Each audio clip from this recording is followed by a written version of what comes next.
dernière conférence avant la remise des prix du trophée métropolitain Coach CoPro. Donc on va être ensemble pendant une demi-heure, Guillaume et Lisa. Alors, Guillaume Privat, vous êtes chargé d'études à l'Agence parisienne du climat. Lisa, je lis parce qu'il ne faut pas lire, mais si, je lis pour ne pas faire d'erreur. Lisa Charlemagne, vous êtes responsable mobilité électrique, direction Paris, chez Enedis. Voilà, je suis ravi de vous avoir avec nous. Donc, on a prévu pour vous, cher public, trois présentations qui vont succéder. D'abord Guillaume, ensuite Lisa et de nouveau Guillaume. Et puis ensuite, on réservera une dizaine de minutes pour vous, pour parler, répondre à vos questions. Sachant que vous avez compris que je parle sous votre contrôle à tous les deux. La mobilité électrique, c'est un gros enjeu. Ça n'a manqué à personne qu'en 2035, il n'y aura plus de vente de véhicules thermiques. Sauf quelques Happy Few qui achètent encore des Maserati et Ferrari et autres Porsche, mais enfin, ce n'est pas le cas de tout le monde. Donc, il faut passer à l'électrique et donc, bien entendu, électrifier aussi les endroits où on va pouvoir recharger ces véhicules. Ça va être le sujet de cette conférence aujourd'hui. Guillaume, je vous laisse commencer et ouvrir cette conférence. Merci Xavier. Alors, tout d'abord, on va commencer par une petite partie introductive et de présentation sur qu'est-ce qu'une IRVE, donc une infrastructure de recharge pour... Il y a un petit problème. Là, ça marche mieux. Là. Qu'est-ce que me dit Benjamin? Voilà. Là, c'est bon. Il faut parler plus fort. Il faut parler plus fort, ok. Alors, je disais, on va commencer par une petite présentation et une définition de ce qu'est qu'une IRVE, donc une infrastructure de recharge pour véhicules électriques. Donc, de quoi on parle? On va parler d'une installation, une infrastructure électrique qui va permettre, in fine, de pouvoir brancher une borne de recharge pour véhicules électriques. Donc, ça va être concrètement des câbles et des installations électriques dans les parkings. Il y a deux types d'infrastructures que Lisa nous présentera tout à l'heure. Et via ces deux types d'infrastructures, il y a deux modèles économiques de gestion de l'infrastructure et de la recharge, donc, qui sont deux modèles différents. Donc, aussi, pour vous présenter un petit peu quelques arguments pourquoi installer une IRVE. Donc, c'est tout d'abord pour anticiper la demande de recharge de véhicules électriques et notamment anticiper une demande de droit à la prise.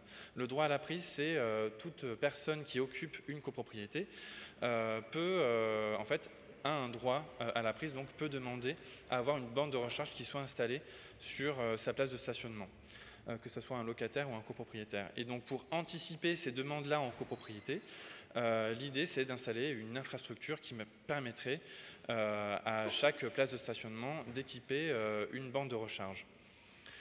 C'est pour aussi anticiper, dans le même sens, l'arrivée des véhicules électriques dans la copropriété, puisque, comme le disait Xavier, il va y avoir une interdiction de vente de véhicules thermiques d'ici 2035.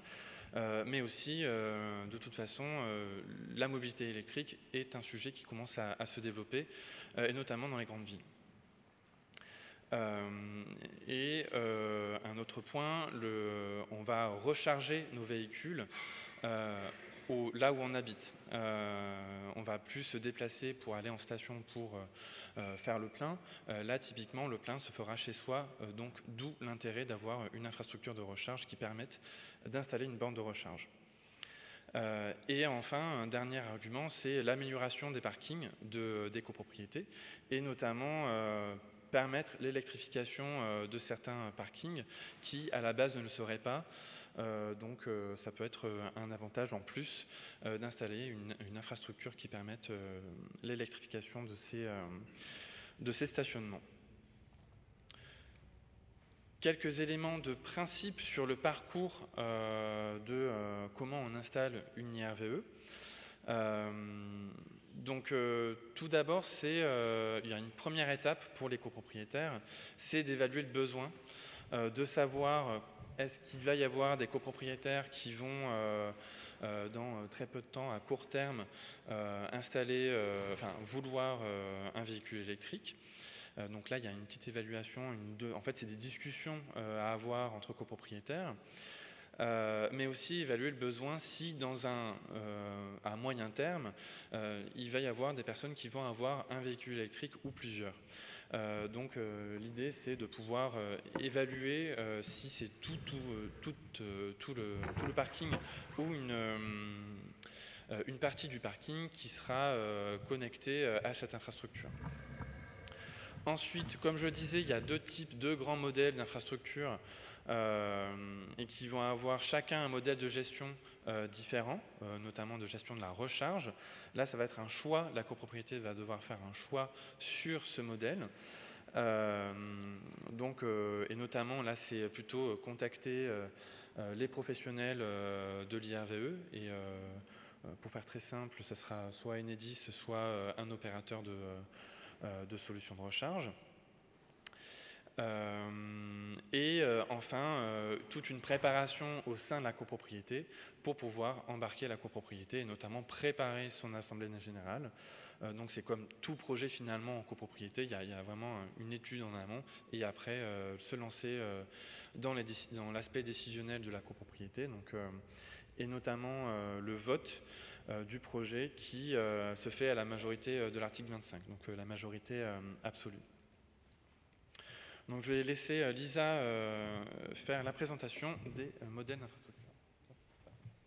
Oui, merci Guillaume, bonjour à toutes et à tous. Donc je représente Enedis. Alors pour rappel, Enedis, nous sommes le gestionnaire du réseau public de distribution d'électricité.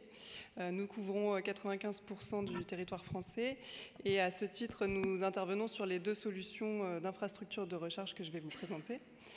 Donc la première, c'est une solution proposée par un opérateur qui est un service clé en main où cette infrastructure va être composée d'un point de livraison qui va être déployé par Enedis dans un local technique du parking. Et ensuite, à partir de ce point de livraison, l'opérateur va développer son réseau privé qui va venir alimenter chacune des bornes de recharge sur les places de parking. Donc, dans ce modèle, il y a un contrat de service entre l'opérateur et la copropriété. Il y a plusieurs méthodes de financement sur ce modèle. Soit l'opérateur prend à sa charge le coût de l'infrastructure en tant que tiers investisseur. Il existe également un dispositif de préfinancement via la Banque des Territoires qui s'appelle Logivolt. Donc, via cette solution, le résident, pour accéder à sa recharge, va payer sa borne de recharge et son installation à l'opérateur, un abonnement de recharge, donc un abonnement mensuel à l'opérateur, et si la copropriété a fait le choix d'un préfinancement via la Banque des Territoires, il paiera également un droit de connexion. Alors, j'enchaîne sur la deuxième solution, donc, qui s'appelle le réseau électrique auto. Donc là, c'est le réseau public de distribution d'électricité, donc le réseau Enedis, qui va aller jusqu'à la place de parking. Donc c'est finalement une extension de ce réseau public de distribution et ce réseau sera opéré et maintenu par Enedis. Donc pour déployer ce réseau, la copropriété va également devoir missionner un installateur qualifié pour réaliser ce qu'on appelle des travaux annexes.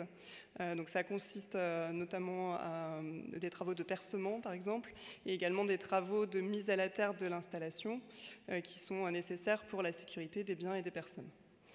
Donc dans ce cas, la copropriété paye le coût de l'infrastructure collective à Enedis et les travaux annexes à un installateur privé.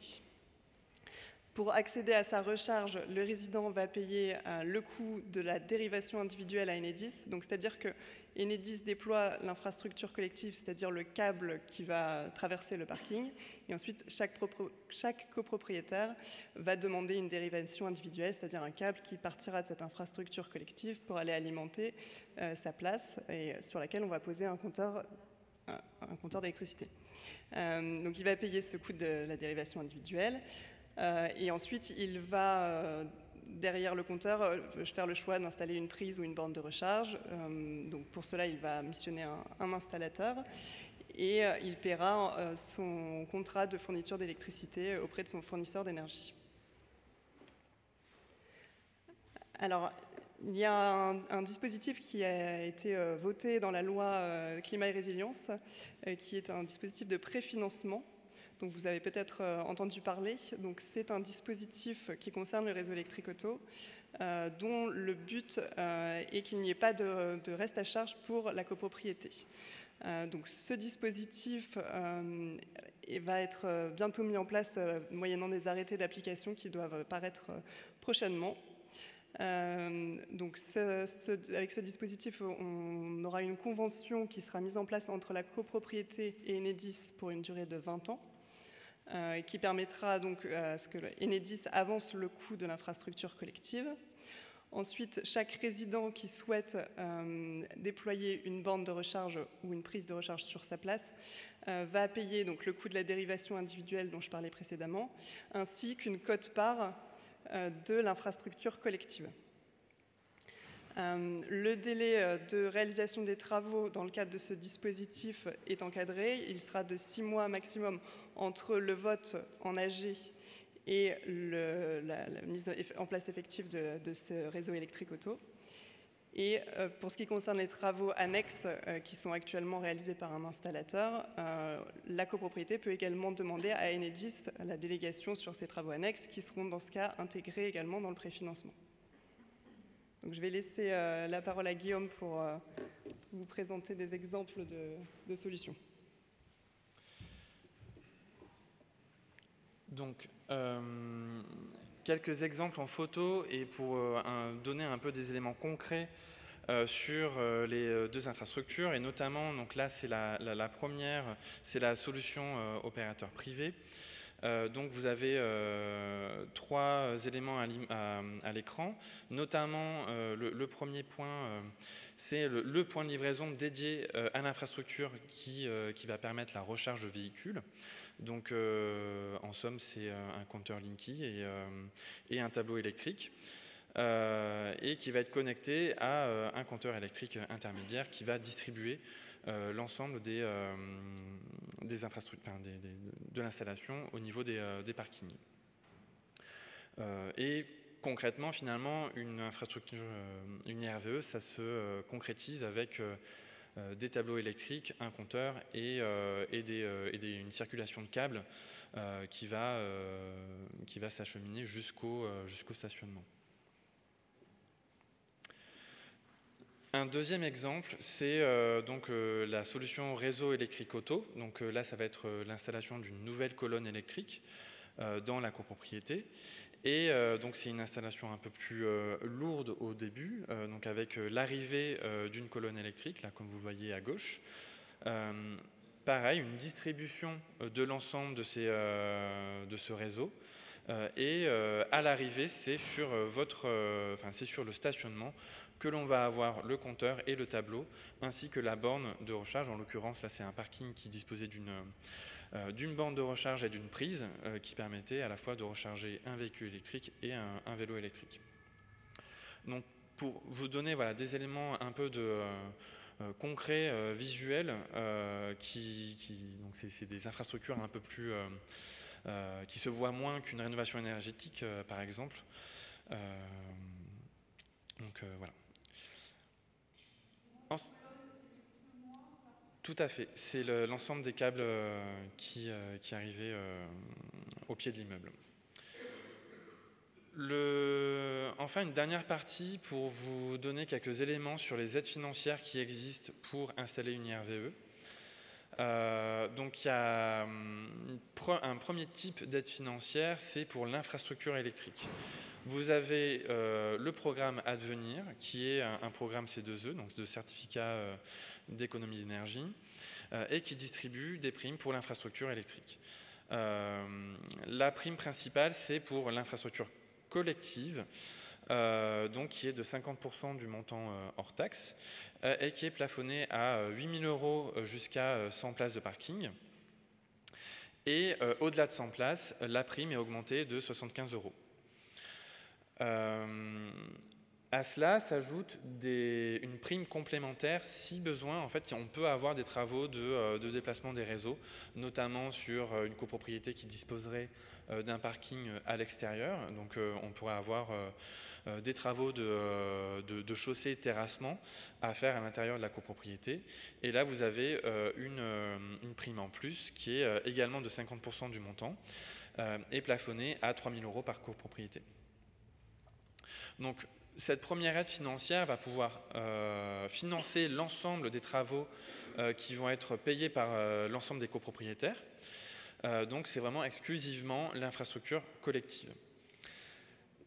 À cela s'ajoute, comme le disait Lisa, les préfinancements. Donc, pour les deux solutions, le préfinancement proposé par Logivolt pour la solution opérateur et le préfinancement pour Enedis pour la solution réseau électrique auto. Un dernier point, c'est les aides financières pour les bornes de recharge et notamment une borne de recharge à usage individuel. Vous avez aussi le programme Advenir qui finance cette borne de recharge, donc encore une fois à hauteur de 50% du montant et qui est plafonné à 960 €. Donc là, il faut avoir quelques conditions pour la borne. Ce que j'ai oublié de dire pour le programme Advenir, c'est que le professionnel qui va intervenir doit être labellisé par Advenir. Donc vous trouverez la liste des professionnels qui sont labellisés sur le site Advenir, qui est assez complet et où vous pouvez avoir plus de détails, notamment sur les aspects techniques.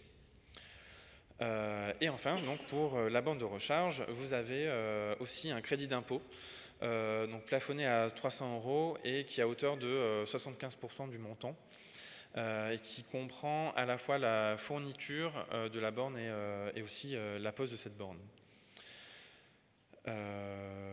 Il y a aussi, pardon. Les deux sont cumulables et vous avez aussi également des aides financières pour les bornes de recharge à usage partagé que je n'ai pas présentées puisque c'est des solutions moins présentes en copropriété, d'avoir des places de stationnement à usage partagé. Mais pareil également, vous avez le programme Advenir qui finance ces bornes de recharge. Donc voilà, l'ensemble des éléments pour installer une infrastructure de recharge pour véhicules électriques. Maintenant, place aux questions. Voilà, on va prendre vos questions. Merci Guillaume. Je vous laisse vous rasseoir à côté de nous. Morgane va vous passer le micro. On a quelques minutes de questions. Le temps nous est compté. Moi, j'en avais une. Vous avez fait la comparaison finalement sur les différentes solutions en termes de coûts, opérateurs et Enedis. Est-ce qu'on a parce que j'imagine qu'il y a des logiques qui sont différentes. C'est comment est-ce qu'un copropriétaire va opérer son choix? Voilà, il va fonctionner. Oui. Alors effectivement, ce sont deux solutions qui sont complètement différentes, puisque d'une part, on a la solution opérateur privé qui est vraiment un service packagé clé en main, où l'opérateur prend en charge l'infrastructure collective jusqu'à la place de parking, jusqu'à la borne de recharge, et il va également gérer la maintenance de cette borne. Les facturations également. Et du coup, tout cela est traduit par un abonnement mensuel. Et à l'inverse, la solution réseau électrique auto, là, la borne va être choisie par le copropriétaire. En fait, Enedis amène le réseau jusqu'à la place de parking et ensuite le copropriétaire choisit le matériel qu'il souhaite installer derrière, choisit son fournisseur d'électricité et n'aura à payer par mois que la fourniture d'électricité une fois qu'il a installé son matériel. Donc ce sont deux solutions qui sont complètement différentes et qui répondent à des besoins différents. Oui. Guillaume, une précision? Oui. Excusez-moi, on pourrait poser les questions, si ça vous en Voilà, allez-y monsieur, vous avez le micro. Oui, merci. Je suis dans une copropriété qui a déjà beaucoup avancé dans la réflexion et la copropriété a décidé la deuxième solution que vous évoquiez, madame, c'est-à-dire la pleine propriété du réseau électrique à l'intérieur qui nécessite beaucoup de travaux puisque le réseau existant ne suffit pas, donc il y a une extension. Ce que nous constatons aujourd'hui, c'est que... On vous laisse poser votre question alors, monsieur. Oui, mais vous inquiétez pas. parce que c'est à la fois question et observation. Enedis nous a fait un devis d'intervention et nous renvoie la balle chez Advenir pour pouvoir obtenir les subventions. Nous avons comme réponse de Enedis, nous ne sommes pas habilités à vous aider à faire le dossier de subvention d'Advenir. Excusez-moi, je vais les guillemets, mais démerdez-vous. Nous nous sommes appuyés sur le décret de septembre 2022 octroyant de nouvelles attributions à Enedis. Enedis nous répond « Ah, on ne peut rien faire, les décrets sont incomplets, il y a des dispositions complémentaires qui doivent arriver. » Donc tout ça veut dire qu'on a un copropriétaire qui veut installer une borne, il ne peut pas le faire, il y a l'obligation théorique de 6 mois d'intervention suite à la demande de cette personne, et nous sommes dans l'impasse. Donc votre question, si je comprends bien, c'est tout le monde se renvoie tous les décrets ne sont pas encore sortis. Savoir ce que Enedis réellement peut faire, peut aider les copropriétés et non pas renvoyer la balle systématiquement pour éviter que la copropriété s'engouffre dans les mains d'opérateurs privés avec des concessions qui n'en finissent pas. On a compris. Merci monsieur pour votre question. Alors Lisa va répondre si c'est possible. Oui, alors sur les aides à devenir, effectivement, c'est bien à la copropriété de faire la demande. Maintenant, avec le préfinancement, donc effectivement, comme vous le soulignez, qui n'est pas encore en application, mais on espère qu'il le sera bientôt d'ici l'été. Tout ça est en discussion en fait, avec la Commission de régulation de l'énergie afin d'équilibrer le modèle financier de préfinancement. Et suite à la mise en place de ce dispositif, nous pourrons faire les demandes à devenir. Mais pour l'instant, c'est bien la copropriété de le faire. Oui, il y a une petite période encore de flottement, de mise en place, qui est jusque grosso modo l'été, hein, c'est ce qu'il faut retenir. Oui, c'est ça, tout à fait. Sur lequel, à partir de ce moment-là, vous pourrez avoir effectivement des réponses. Monsieur, allez-y, Morgane. Bonjour, je m'appelle Kenji Yeno, propriétaire à Anlo, dans le 19e arrondissement. Bon, ma question, je crois qu'il y a plusieurs puissances électriques de bornes. Bornes rapides, et bornes moyennes, bornes lentes, donc 3 sortes, je pense. Et selon lesquelles, quel est le prix d'abonnement? Et puis, par kilowatt-hour. Voilà, donc peut-être il y a 2 questions derrière, c'est-à-dire ça a des impacts sur les bornes, les coûts des bornes, et puis ça a des impacts peut-être sur les abonnements électriques qu'il peut y avoir aussi derrière. Oui. Alors, nous, notre position, c'est plutôt de privilégier auprès des utilisateurs futurs utilisateurs de bornes, des bornes de recharge dites de recharge normale de 7 kVA. Donc le recharge lente c'est 3 kVA environ, normal c'est 7 kVA et dès que vous dépassez les 7, vous êtes en recharge plus rapide et notamment 22 kVA c'est des recharges rapides par exemple. Donc 7 kVA c'est l'équivalent de puissance d'un petit studio pour vous donner un peu un ordre de grandeur et c'est vraiment ce qu'on privilégie pour dimensionner la puissance de la future infrastructure. Sur le prix de l'abonnement, je suppose quand on parle de solutions réseau auto-électrique. Je pense que sur les 2 solutions, évidemment, plus la puissance est élevée, plus le coût sera élevé. Après, si vous passez par un opérateur, il faut se renseigner auprès des opérateurs qui vont faire une offre adaptée. Et puis, avec le réseau électrique auto, ça va dépendre de votre fournisseur d'électricité. Voilà. Morgane, une question. On va vous amener le micro, madame, juste pour une précision, si c'est possible. Après, monsieur, vous allez avoir le micro, on vous le ramène. C'est pour tirer le fil de cette question. Oui. Juste avoir grosso modo le coût dans chaque solution, c'est-à-dire la solution opérateur privé, de combien est la redevance mensuelle, et la solution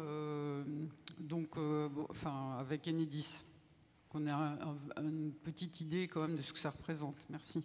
Le coût de l'infrastructure, je suppose. des travaux. Alors,